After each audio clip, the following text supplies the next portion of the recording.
In LA this week, Top cops from both the city and the county discuss strategies to curtail gang violence, particularly violence involving firearms. I'm Gil Reyes with the story next. I'm Rasha Goel. Up next, why thousands of people across the city are wearing jeans and the important message they're spreading. A garden inside a burlap bag? Just one of the many tips you'll find at the Spring Green Expo. I'm Anna Marqueece, and we'll have more on that coming up.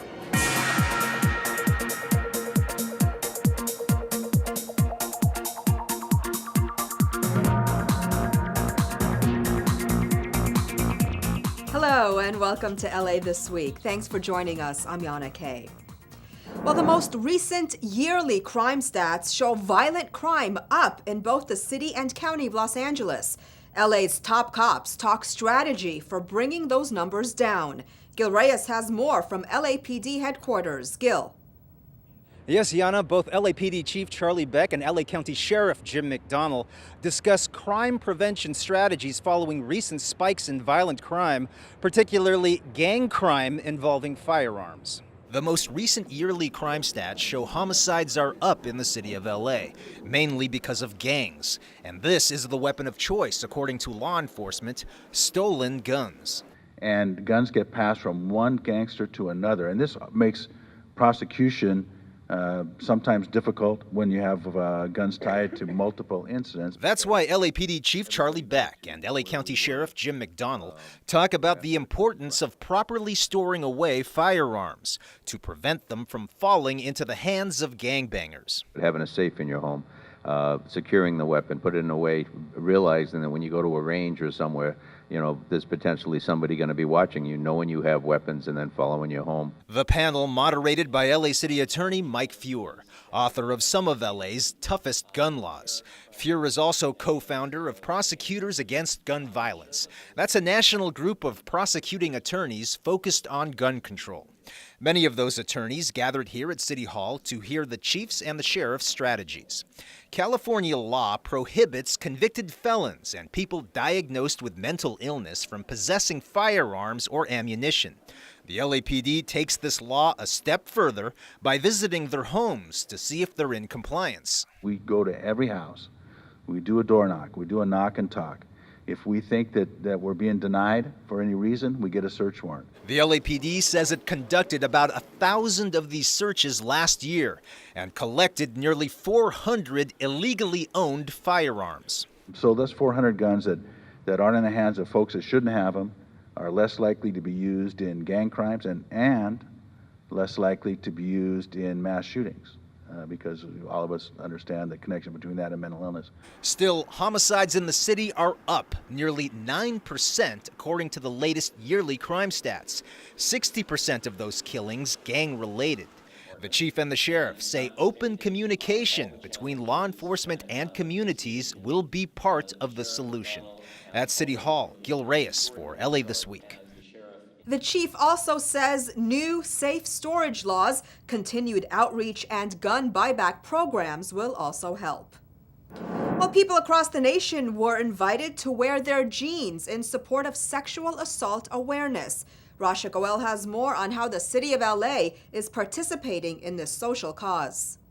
Luna Flores Ramirez is a high school student, and today she is among the many wearing her denim to advocate Denim Day at LA City Hall and help send an important message to men and women across Los Angeles. I think Denim Day is about supporting survivors of sexual assault and making sure that no victim or survivor should feel silenced or blamed or shamed, and opening up a conversation to people about sexual assault. What began as a simple act of protest has now become an annual public education campaign to wear jeans in the month of April.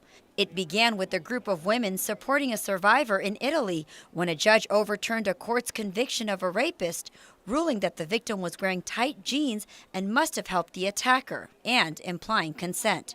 Denim Day raises awareness around sexual violence prevention. Respect for women is not an option, it is a mandate. No always means no. You never, ever have a right to force yourself on somebody else, ever.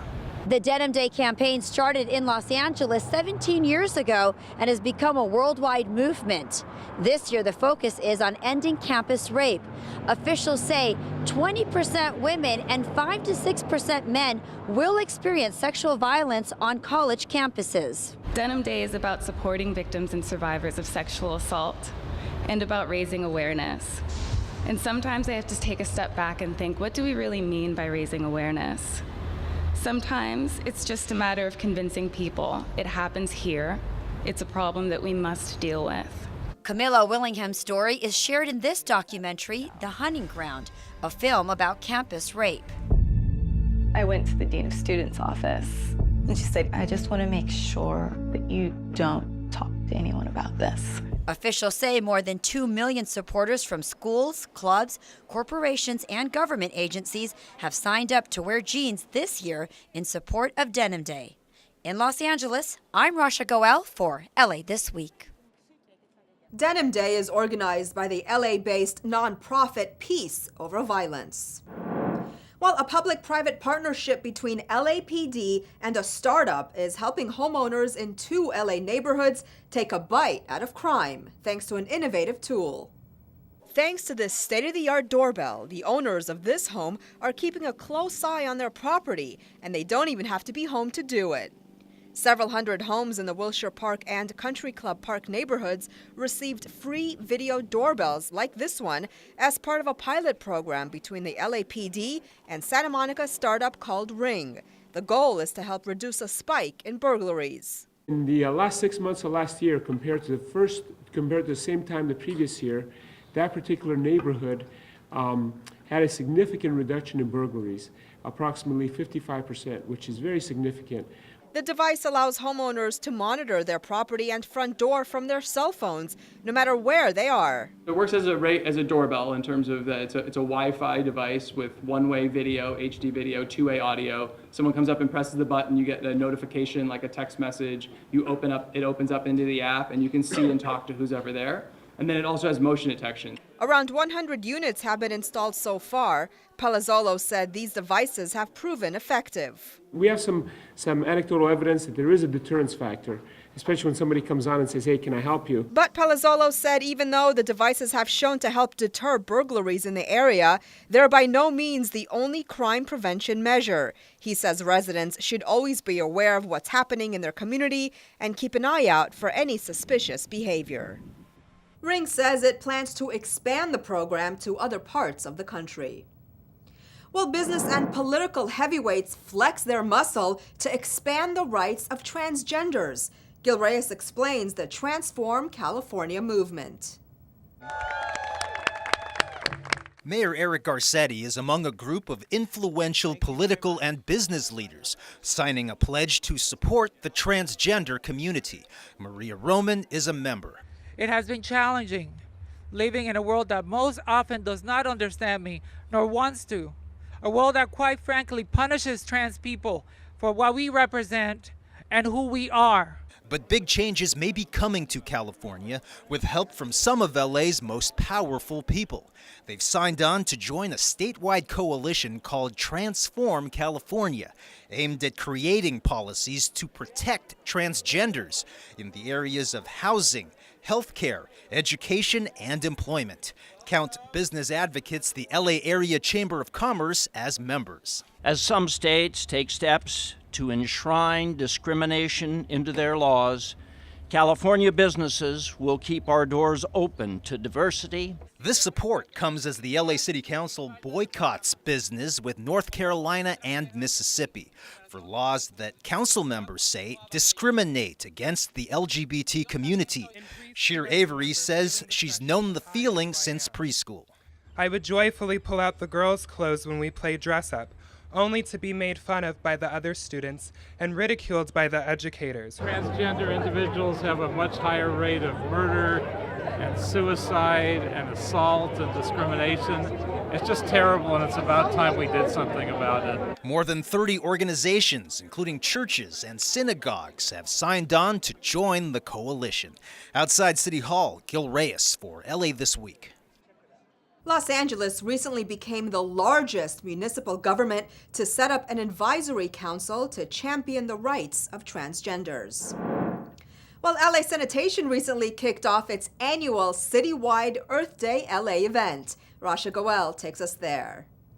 While it's the 46th year of celebrating Earth Day, it was the first time it was being celebrated at Hansen Dam. The event was put on by the LA Bureau of Sanitation. Everyone here is volunteering. It's bringing the employees closer to the community we serve. It's closer to our mission of environmental protection. The event was a fun-filled day for the entire family with entertainment, food, and education. It's a good experience for like young kids who don't know that much. We don't know that much about Earth Day, because my booth is about the LA River. Other booths are about other things, so they could learn about those things what they never knew about. It was an opportunity to understand how the city and how Angelenos can work together to take care of our precious resources. Whether it's tree planting, whether it's water conservation, the variety of things that the city does, or the demonstration of all in the background, you may be able to see some of the sanitation trucks that are out here, basically giving people a hands-on view of what this city does, what it can do. As well as giving Angelenos some tips on what they can also do for our Mother Earth. I'm Rasha Goel for LA This Week. The event was free for the community. Well, 8th District Councilman Marqueece Harris-Dawson led South LA residents through a day of action recently to make sure that requests for city services are received and fulfilled. Rich Samuels has more. With the help of activists from the Community Coalition, Green Dot Schools, and Alliance Schools, residents joined together to make a difference. Over 100 some odd residents will go out and make 311 service requests in our district. We do that because a lot of times in our community, particularly when communities are low income, a lot of times we don't know what services are available, and even if we do, we don't always believe they'll show up for us. The city's My 311 app provides direct access to city services, offering a way to both report and follow up on service requests from cleaning up graffiti, dumping, and other community cleanups, sidewalk repair, or tree trimming. 311 provides us a way to both make the report, to follow up, and to make sure that the service is actually delivered. Even on the app, there's even a line for graffiti that's on sidewalks. Residents receive detailed training on how to make sure that South LA receives the city services it deserves.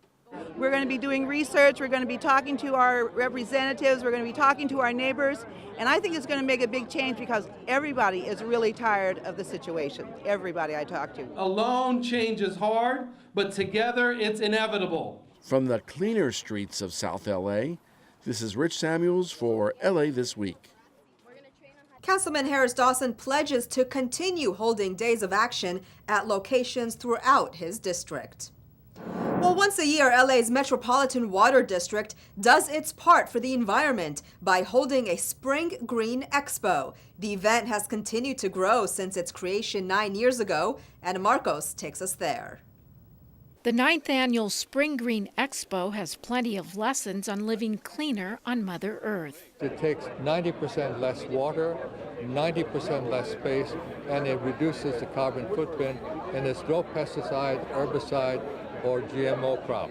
Here, exhibitors teach you how to grow garden towers, gardens in a burlap sack, even aquaponics gardens where you can grow fish and plants at the same time. The bacteria will turn the waste, the fish waste, into nitrates. That is plant food and fertilizer, and then the plants will take that. The water is clean and it just goes back into the fish tanks, and it's just a constant cycle, self-sustainable. Employees with LA's Metropolitan Water District started the Spring Green Expo 9 years ago to do something positive for the environment. Since then, the expo has grown to include all the community, and now dozens of exhibitors come to share their earth-friendly products and ideas. It's all about learning about the best, newest, latest environmental sustainable practices you can do at home, you can do in your business, you can do in your life. Here you'll find 3D printers that create educational molds and models made of biodegradable corn. And what Green Expo would be complete without a low-flow toilet demo? One science team from Chapman University took the waste product route. It conducted waste audits and found most of us are very confused when it comes to recycling. The way you determine whether plastic is recyclable is you look at the bottom of the bottle or the bottom of the item, and there's a number. And as far as I'm aware, California as a state takes all of the numbers. Well, I know this is confusing for me. I never know what to recycle and what not. For example, this plastic spoon, not recyclable. It has no numbers in the back. However, this plastic bottle is recyclable. It has numbers in the back, as is this Starbucks coffee cup. There are exceptions with compostable utensils. So for example, if you have a compostable fork, sometimes it will look like a plastic fork, but on the back it'll say compostable. As for napkins, if they're dirty, they are not recyclable. You have to put them in the garbage. But if they're clean, they are recyclable. It is confusing. Looks like we all need more recycling lessons, and the Earth Green Expo is a good place to start. I'm Anna Marqueece for LA This Week. The event also featured photo exhibits and workshops on sustainability. While survivors of gang violence marched together to honor the dead while celebrating changes to a neighborhood park, Gil Reyes reports from South LA. They marched the streets around Fred Roberts Recreation Center in South LA. This once-a-year walk is made up of grieving family members, like the relatives of Laura Sanchez, a mother of 5 killed in a drive-by shooting in 2007. So from that, we have started this in her memory and in memory of all homicide victims. Adela Barajas is Laura's sister-in-law. She reached out to the office of Council District 9 after the shooting to help spruce up the gang-infested neighborhood where Laura Sanchez and others have been killed. Council District 9 followed up by improving Fred Roberts Recreation Center, adding new play and exercise equipment, also youth programs. It has turned into a community park, and it is only that we took youth from the ages of 10 and 11 and gave them something positive to do. Barajas also co-founded a nonprofit group called Laura to benefit children of murdered parents. The group partnered with Council District 9 again to organize this walk with free health screenings, job placement, education, and homeless services on site. Council member Curran Price represents the area. Providing resources, letting folks know that we care, that there's resources available to assist. We want to help improve the quality of life in this community. I mean, the outreach that we do is by youth inviting youth, community inviting community, victims inviting victims, and survivors. So anyone could do this, and our neighborhood should be like this every day. To honor the memories of those we've lost. At Fred Roberts Recreation Center in South LA, Gil Reyes for LA This Week. The walk also commemorated the deaths of the 3 Fuentes brothers, ages 8, 9, and 10. Police say their father killed them in a murder-suicide attempt last September. While a new housing complex opens its doors to formerly homeless veterans, folks in Council District 2 come out for lunch with their councilmen, and a major makeover is being planned for Hollyhock House at Barnsdall Park. All these stories in City Beat. Mayor Eric Garcetti joined Senate President Pro Tem Kevin De Leon, Councilmember Gil Cedillo, and other community leaders for the grand opening of The Six, a new affordable housing development serving formerly homeless veterans in Los Angeles. Located in MacArthur Park, The Six offers 52 units and is the Skid Row Housing Trust's first development outside downtown LA, focusing specifically on veterans. I'm grateful to have my own place. I went from homeless to home owner. We want you to know you're home, and we are part of your family. You look out for each other, we'll look out for you, and you look out for us. Councilman Paul Krikorian recently hosted Lunch with Paul at Mexican Grill Q Rico's on Victory Boulevard to provide an opportunity for community members to meet their neighbors and learn about community issues. Krikorian also said the gathering helps boost support for small businesses and job creation in his district. Now that they've tasted his tacos, they'll come back. LA City Council member Mitch O'Farrell recently announced a major restoration project at Barnsdall Park's Residence A. the dilapidated and shuttered guest house for the historic Frank Lloyd Wright-designed Hollyhock House, which is also owned by the city. O'Farrell has identified close to $2 million in funding from Community Redevelopment Excess Bond proceeds. Total cost of the restoration project is estimated at $3.2 million. O'Farrell says restoration projects like these are important because they uplift our spirits. Just imagine, once this is restored, how that's going to inspire countless people, young people, into a life of art and architecture and appreciation of, historic resources and valuing what we have. Improvements at 8 bus stops along North Broadway in Solano Canyon and Chinatown have been completed. This project, funded by a Metro Call grant, was a collaboration of the Office of Councilmember Gil Cedillo, Bureaus of Street Services and Street Lighting, and the communities of Solano Canyon and Chinatown. Improvements include installations of sidewalk bump outs, bus shelters, bus benches, bike racks, safety lights, trees, access ramps, and high visibility crosswalks. 2 bronze plaques were also installed, highlighting the history of the Solano Canyon community. While high school students put their projects to the test for a shot at the national title, not to mention high-paying careers. Gil Reyes reports from Cal State LA. 5 kilograms, 10 kilograms. How much weight can this bridge take? We're about to find out, as the weights and the odds of holding up are stacked against it. 16,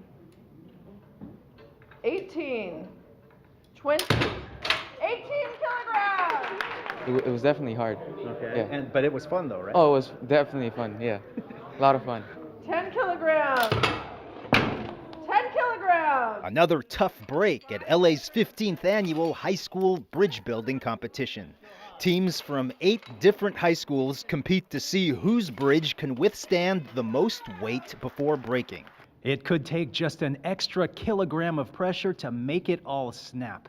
This event, hosted by the Bureau of Engineering every year, aims to recruit more young people into the field of engineering to replace an increasingly retiring workforce. We're at the point in our city's workforce life cycle that there is a need for succession planning. We need to develop the new batch of engineering professionals, gender-wise, diversity-wise, so that we can build the city of the future. Plans that include a new 6th Street Bridge. The largest bridge renovation project in LA history is expected to be completed in 2019.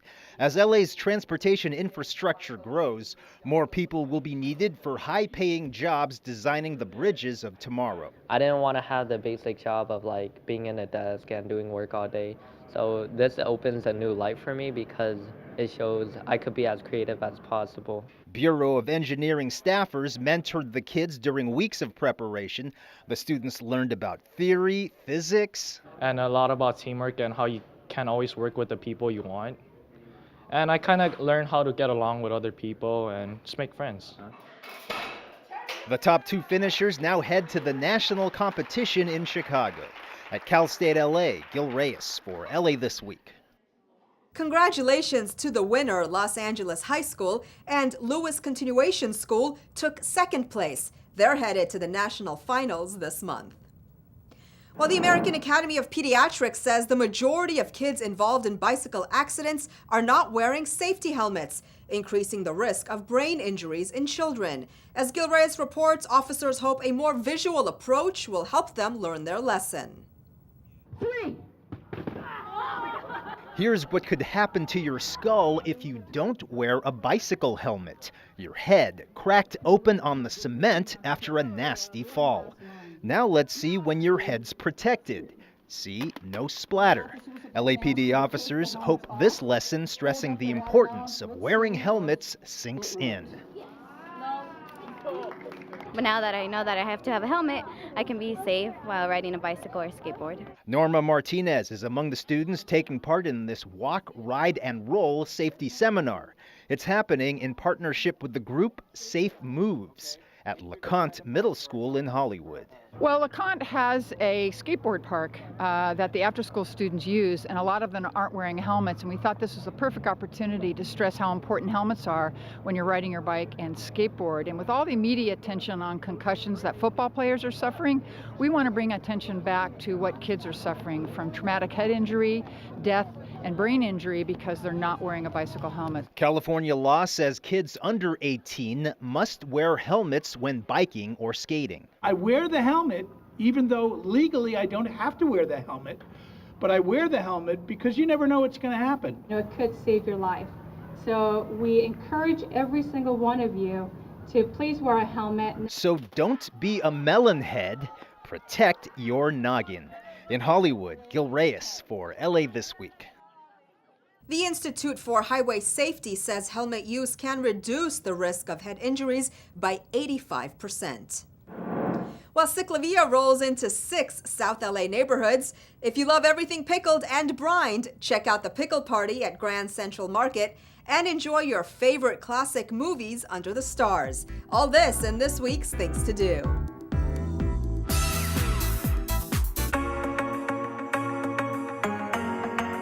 For the first time, Ciclavia will connect 6 communities in Southeast Los Angeles with an Open Streets event on May 15th.